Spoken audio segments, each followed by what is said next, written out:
Hello and welcome to the Growth Mindset podcast with me, Sam Webster Harris, diving into the psychology of self-improvement with a curious mind and a cynical lens towards common self-improvement advice. Today, we are uncovering the wonderful world of ideas and excavating some lessons from the greatest thinkers and doers who ever lived, and separating the practices that we can replicate and the ones that we really can't. I'm going to launch off today with a bit of an analogy. When you think about a plane, the hardest moments during any journey are when it switches between modes of transport. Most of the time, it is a land-based monolith with its weight supported by its wheels. However, it needs to change into becoming a bird of the skies, and that requires a large burst of activation energy where it changes to having its weight carried by the lift of its wings. The journey itself can also be kind of difficult, requires a fair amount of skill to keep it guided nicely, and a lot of fuel and energy to sustain the whole flying thing. But most importantly, the plane needs to transfer back into being a land creature again, if anybody wants to get off and benefit from having gone on the journey. And it's surprisingly similar to having innovative ideas. We can't just navigate the world of ideas with our feet on the floor, exploring the spaces where everything is known. We have to be bold and burst out of the normal lines of thinking and let our ideation take flight. That means suspending belief, going to weird places that don't currently make sense but might do on the other side. Einstein suspended the current rules of physics to invent new rules. Darwin shook up all that was known about biology and religion to invent a new history of how species and humans were created. And much less dramatically, even when you're writing, whether a blog, newsletter, or a podcast, for example, it requires you to imagine something new and work at it. An initial idea is completely worthless sat in our brain. It's like a plane on tarmac. It has to take flight and break out of us. That requires some initial activation energy to embark on a project which is hard. Trying to build a business or having an invention isn't as easy as just having the initial idea. Einstein had to find a job that gave him free time where he could wield numbers and logic into written ideas that other people could understand. Darwin had to document the movements, traits, histories of many different species over decades to put all his work together. And again, much less impressively, I actually have to put some time into writing this episode. And sadly, if I just take a walk and think deeply, it doesn't quite cut it. And so whatever you're doing, you are going to have to dedicate time and resources to get an idea going. And then we come to the flying. This is where the fun begins. Once you've departed from the solid floor of known concepts and start wrestling with an idea, to see where the idea will go, you do have to guide it and sustain it responsibly. If you don't work at it and push it to reach its final destination of a completed idea, it kind of just drops from the sky and you get back to normal reality. A half-written book is 0 books. A new business plan is 0 businesses. Even a new cake recipe is 0 cakes. Naval Ravikant has a really good quote. He says that every idea has already been thought of, probably. The only way you're going to find something out is if you stick to it at an irrational level and try a whole bunch of things. Ideas are a commodity. Execution is what is incredibly rare. Are you willing to put in the unreasonable amount of time and effort to make it happen? And if you think about it, Steve Jobs wasn't a genius with his idea to build a smartphone. No, plenty of people had the idea before him to build a smartphone. Steve Jobs was a genius in his approach. He had a really high bar for the design. He understood the manufacturing tolerances to get it made. He didn't care about the initial financial outcome. He was willing to do whatever it needed to make it work and work well. And he was able to rally all the people to get it done and just obsessed over the details and enforcing it to be so simple and so usable. He was the unreasonable person who went further than anybody else to make a smartphone that was actually good. And when we hear that, it might sound daunting and like we need to know exactly where we're going, but Steve Jobs just had a good intuition of what was right and wrong. He didn't know what the final product would be when he first started it. And this is really just part of the journey. We have to start working on ideas and accept that they change along the way. I've never sat down to craft a single one of my ideas in my life where I didn't have new ideas along the way of how to change it, whether that's writing a song, drawing a picture, starting a business, or writing an episode. Even the whole concept of this podcast has changed a lot since I started it 7 years ago. But that's great. I frequently have fascinating and unexpected discoveries along the way, which is what makes it more interesting. And I'm certainly not unique here. When Mr. Beast began YouTubing, Squid Games didn't exist, but the idea for his most popular video ever only happened because he'd already spent years getting better at YouTube and had a platform for making grand competition-style videos. In fact, for the first few years of Mr. Beast's career, he mostly just made videos of himself playing computer games that no one watched. We could also look at Jeff Bezos. He had no interest at all in web servers when he started Amazon, but he had to invest a lot of money into server infrastructure to grow the Amazon.com website. And whilst he did that, it gave him the idea to build what is now the incredibly profitable Amazon Web Services, where they provide server infrastructure for anyone who wants to use it. And that business has a current income of $100 billion a year, which is really not that shabby for just a side quest idea on the way. So the very important lessons here are to just start doing things, build momentum whilst staying open to new lessons. If you heard of the origin story of Twitch, that company started with one dude live streaming his entire life and eventually pivoted into what is now the biggest platform for live streaming games. And the founders had no idea what it was going to become. They learned what people would watch and they built more features for what was working. And I realize it might sound like you only have to have giant ideas from the examples I'm giving, but this is also fine for all the simple things like what you might have for dinner, going on holiday, changing your kitchen design. You just have to start having ideas, putting them out there, working on them, and they are guaranteed to change and improve as long as you are the guide for where they are going. And then most importantly, that you start to learn landing them. Now, a pilot who can't land a plane is not a good pilot. By far, the most important part of improving at anything is becoming a completer. And it's worth noting that even a completed book draft isn't a published book. We need to bring all the pieces together and not only make them understandable, but also accessible and distributable to our audience. Darwin had to publish The Origin of Species. Mozart had to perform his first symphony. Steve Jobs had to launch the iPhone. And this does mean overcoming our desire for perfection and our fears of judgment and just getting something out there. It's always very tempting to rewrite another book draft, to iterate on our logo design, rethink our titles, change a recipe, whatever. But your truly best work comes from repetition and feedback. And this is a staple lesson of the growth mindset. You can't just be brilliant in your own world. You have to get feedback.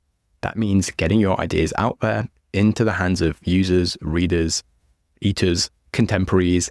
Doesn't matter. Just getting feedback on it, seeing what's working, what doesn't work, tweaking things, starting again.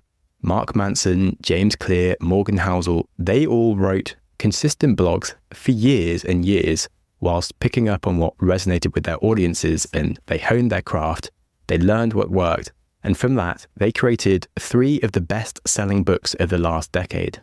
Similarly, Van Gogh painted obsessively for years, and we think of him as this isolated painter, but his brother was an art collector who saw nearly every single one of Van Gogh's work and gave feedback. And Van Gogh did hang out with a lot of contemporaries and spent a lot of time with Paul Gauguin, for example, learning from each other. And sure, Van Gogh's early work was good, but it would probably have been forgotten if it wasn't for the forms of expression he later developed. And then we have perhaps my favorite example, Napoleon. He forged his career by leading ragtag collections of men against bigger and bigger forces as his power slowly grew because he kept on winning. And by the time he came to the Battle of Austerlitz, he was already a very well recognized hero of France. Now, he was facing the armies of both Russia and Austria, and he was outnumbered, and the situation looked very clear like France should lose. But Napoleon won what is considered one of the greatest military battles in history, because he was already Napoleon, the hero of France, and his men could believe in him enough to try some really daring tactics that happened to work out perfectly and turned Napoleon into the dictator of Europe and a legend of history. Now we're going to move on to learning about consistency after the break. For 30,000 years, men have been wrestling with their hair. Archaeological records show that they even used sharpened clamshells and shark teeth to deal with it. In fact, shaving wasn't popularized until Alexander the Great forced all of his men to shave so that their opponents couldn't grab their beards in battle. The good news is you can put away the flint knives and stop hacking away at your body jungles because the new Manscaped Lawnmower 5.0 has arrived and it is amazing. You can step up your grooming game and experience precision like never before with dual skin-safe blade technology, so you don't accidentally chop off anything you're not supposed to be chopping off. And you can leave a silky smooth finish. Hair today, gone tomorrow. Be a cut above the rest with Manscaped, and they are offering listeners of the show free international shipping anywhere in the world and 20% off your first order with promo code GROWTH at manscaped.com/growth. Links are in the description. That's manscaped.com/growth to sort out all your hairy situations. I am delighted to recommend my sponsor, Cozy Earth, whose bedding and loungewear I genuinely love. It's made from high quality viscose from bamboo, and it gets softer with every wash. It was voted as Oprah's favorite things several years in a row, and it's because their bed sheets are so damn incredible. Their collection also includes some divine loungewear for your home or travel. They have cute little tote bags to carry your gear anywhere, so whether you are exploring through a journey of personal growth or discovering new parts of the world, you can nestle up under starry skies with the softness of Cozy Earth's loungewear. So pack your bags, venture on and visit cozyearth.com today and use code GROWTH at checkout for an exclusive 35% off. And let Cozy Earth be your travel companion on the road to adventurous growth. cozyearth.com and use code GROWTH at checkout. The largest ever book burning in history occurred in 213 BC in China. Ordered by Emperor Qin Shi Huang, he sought to suppress intellectual freedom. Well, my sponsor Shortform are on the opposite mission. They are helping unlock the multitude of ideas stored in the world's best non-fiction books. Shortform is by far my favorite book summary app because they really care about information density. A light, fluffy book only needs a short summary, but a dense book with a lot of difficult ideas can't be summarized in just 15 minutes. Short-form summaries are built for the intellectually curious people out there who truly want to learn and understand things, and Shortform even have downloadable PDFs and quizzes to test your knowledge. Long story short, Shortform is where it's at. Listeners of the show get a free trial and 20% off their annual subscriptions at shortform.com/psychology. Link in the description. That is shortform.com/psychology for a free trial and 20% off an annual subscription.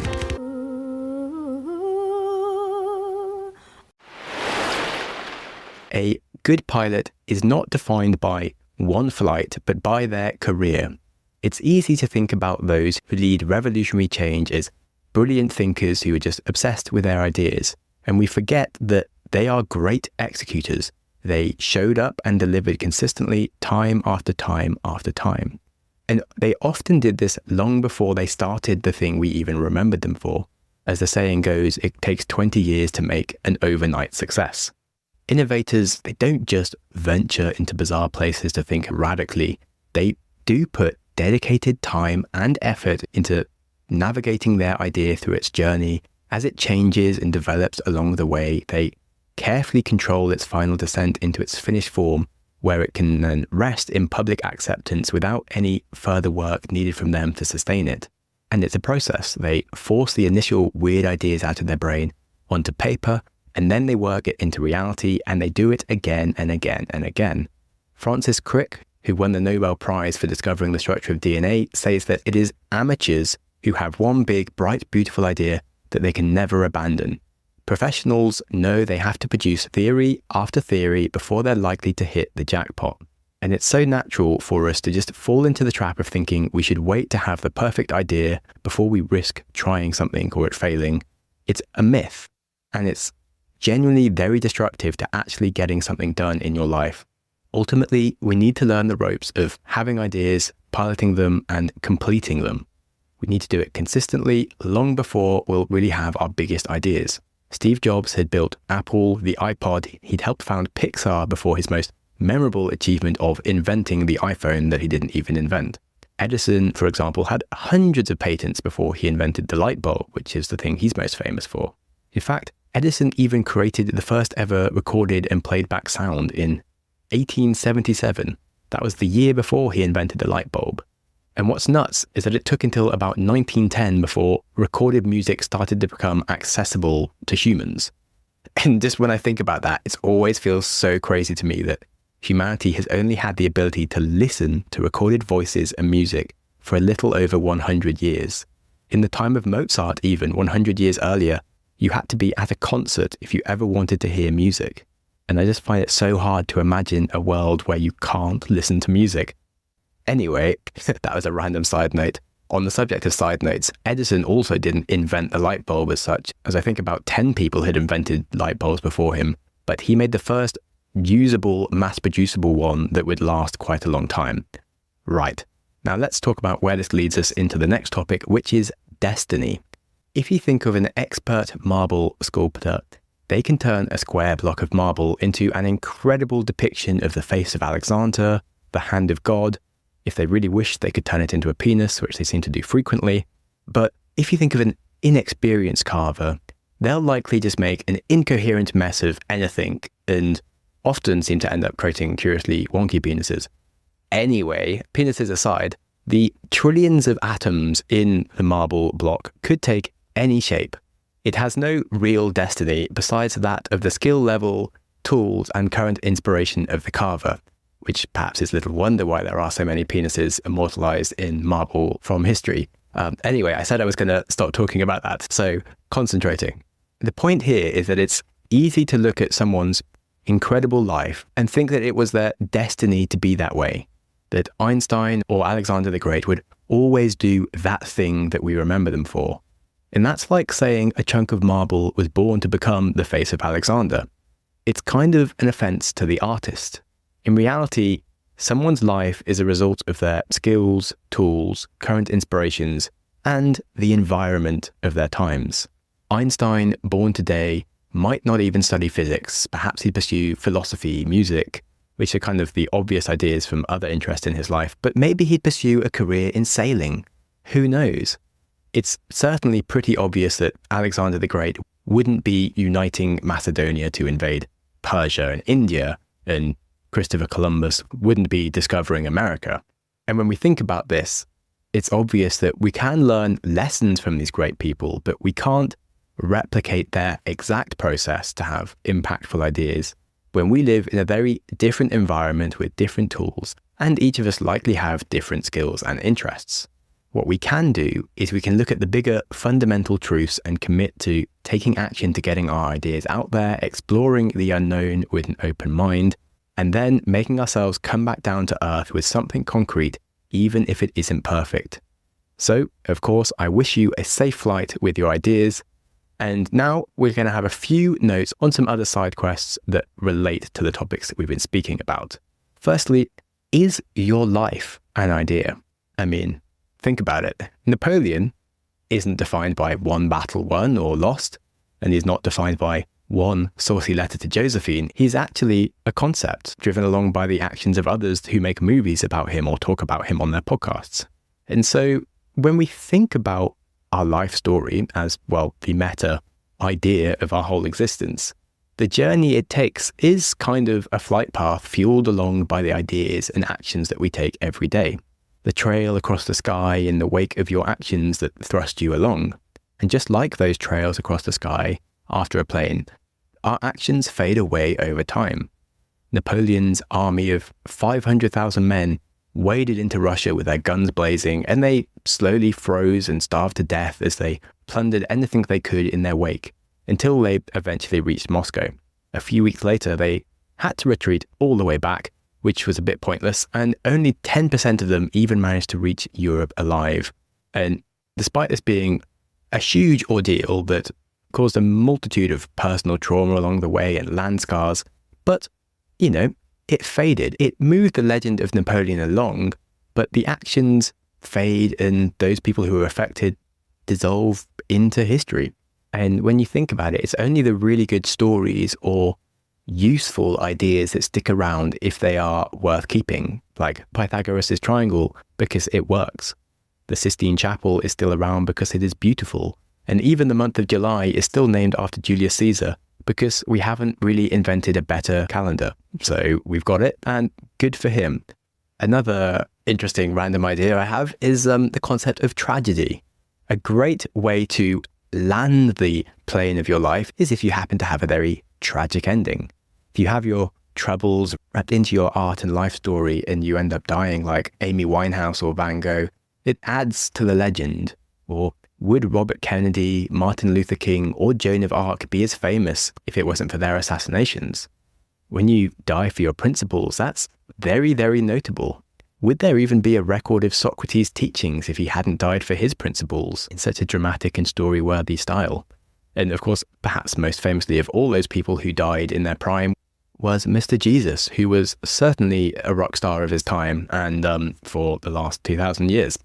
Anyway, you probably don't want to be Jesus, at least not in the way that he died. And you likely don't feel like dying just to make a point. So this isn't very actionable life advice, and I certainly do not approve of suicide. And we'll just move on to another burning question I have, which is why do Greek statues have tiny penises? I mean, really, it does make you wonder if some of these people who've been immortalized forever were a bit annoyed at the artistic minimization of their package. Well, there is an answer. It turns out, in the society of Greece, being lustful and erect was super lame.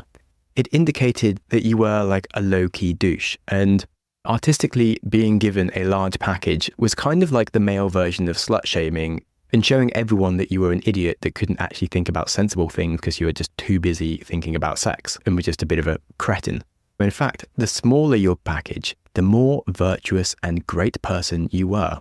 So if you've ever wondered why the statue of David has such a microscopic endowment, well, that was actually artistic license to make him look more manly and have people comment things like, "What a guy, woof," which does seem unintuitive these days, but hey, that is the way trends and society change. Okay, thank you for listening to the show and the ideas in psychology and beyond that interest me. I am delighted to announce that the show is currently #1 in Albania and the Philippines this week, which is bonkers. So shout out to all the Albanians and Filipino listeners, you're legends, and everybody do please keep sharing and or rating the show as it makes a big difference. Now, remember, life is too short for not investigating the odd ideas we have, so good luck making them happen consistently and breaking them out of your mind and into reality. And of course, don't forget to smile at strangers.